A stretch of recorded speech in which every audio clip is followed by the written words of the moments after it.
ทำไมตัวจำนวนสังคมกระปงมาตามนี้ให้หัววิเฮียนพองไงโดยชีวิต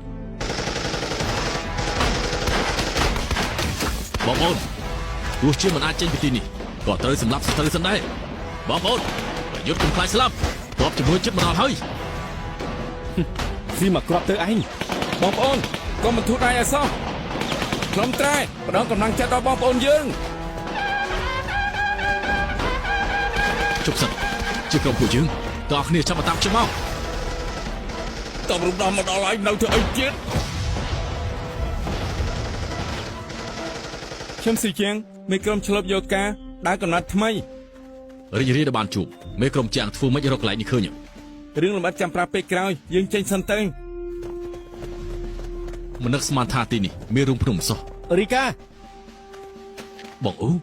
អ្នករបួសមិនទាន់ជម្លៀសទេមិនទាន់ពេលទេនៅពេលនោះឆាប់ឡើងបងប្អូនឲ្យឆាប់ឡើងមេក្រុមមានតបសត្រូវមួយក្រុមនៅខាងក្រៅភូមិថាម៉េចមេក្រុមទៅចុះទីនេះទុកឲ្យពួកជើងចាត់ការមិនបានចង់ត្រូវទាំងអស់គ្នាស្ថានភាពបែបនេះទៅទាំងអស់គ្នាមិនបានទេលោកត្រូវរស់ដើម្បីបដិវត្តអ្នកនៅសល់ឆាប់មកតាមខ្ញុំសម្រាប់ចូលលេខដៃខ្ញុំមេក្រុមអូកុំទៅអីកុំឲ្យបងប្អូនយើងស្លាប់ដល់ប្រយោជន៍អីខ្ញុំធ្វើឲ្យភារកិច្ចបរាជ័យប្រេស្នៃឯកពួកជើងនឹងអាចជួយពួកគេបានមិនបានទេខ្មាំងកំពុងតាមមកហើយពួកយើងត្រូវតែប្រញាប់ចាក់ចេញគេផ្ដល់ដំណឹងទៅក្រុមឲ្យឆាប់ចេញដំណើរ